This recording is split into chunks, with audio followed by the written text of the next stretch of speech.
And it's good to have your company on this Wednesday morning, folks. Thank you so much for joining us. We are broadcasting live from Nogales in southern Arizona this morning on the US-Mexico border.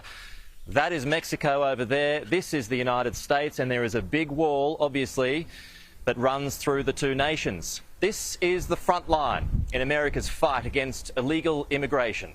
Illegal immigration being a central plank of Donald Trump's election campaign and a perceived failure of the Biden-Harris administration, which Donald Trump was very eager to remind viewers about a little early this morning when making his final pitch to voters. Her borders are the worst in the history of the world. There's never been a border in the world like this. I'm announcing that for the first time under my administration, we will be seizing the assets of the criminal gangs and drug cartels. And we will use those assets to create a compensation fund to provide restitution for the victims of migrant crime.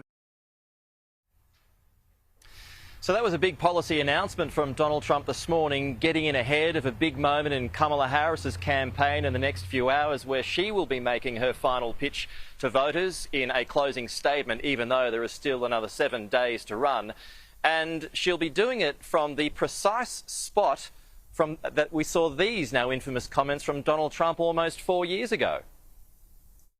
We will never give up. We will never concede. It doesn't happen. You don't concede when there's theft involved, because you'll never take back our country with weakness. You have to show strength. So that's from the Ellipse in Washington, D.C. So perhaps Kamala Harris, symbolic there, stirring the pot, as I mentioned in those closing remarks. Her team says she'll be delivering a more hopeful statement today, rather than that dark rhetoric that she says Donald Trump has been using over the past few days, weeks and months. 1 week before polls close, Vice President Kamala Harris could be delivering one of the most important speeches of her campaign. The former prosecutor plans to deliver her closing arguments at the same site as former President Donald Trump's January 6th speech that preceded chaotic scenes at the Capitol. This isn't even about Kamala Harris versus Donald Trump. It's about the American people. And I think the backdrop of the White House being at the Ellipse today, the last time a lot of the American people saw that was on January 6th. The Trump-Vance campaign is feeling positive about its momentum, even with polls showing razor-thin margins. We've had the greatest rallies in the history of the world, not just this country. There's never been.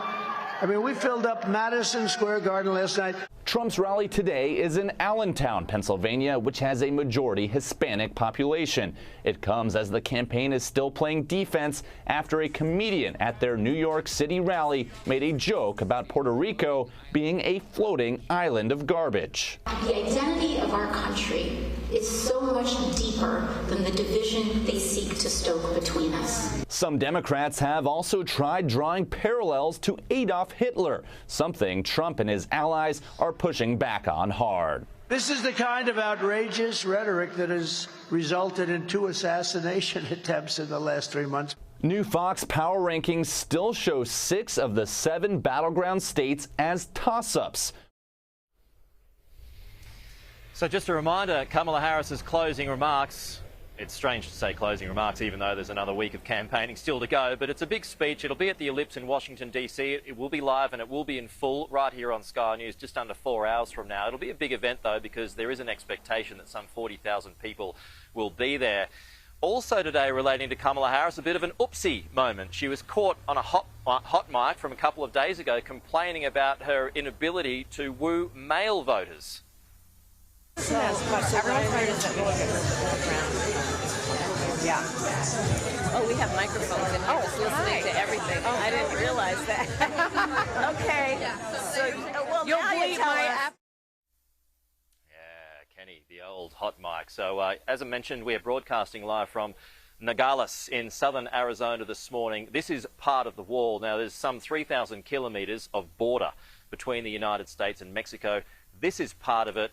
And a local sheriff gave us a little tour of it a little bit earlier today, Kenny, and we'll be playing those comments for you and our story about the wall, as well as some statistics that shows illegal immigration might actually be trending down. We'll be back soon. Okay, it's good to see you, Pete. We'll talk to you soon. And there's exactly 7 days to go until the US election.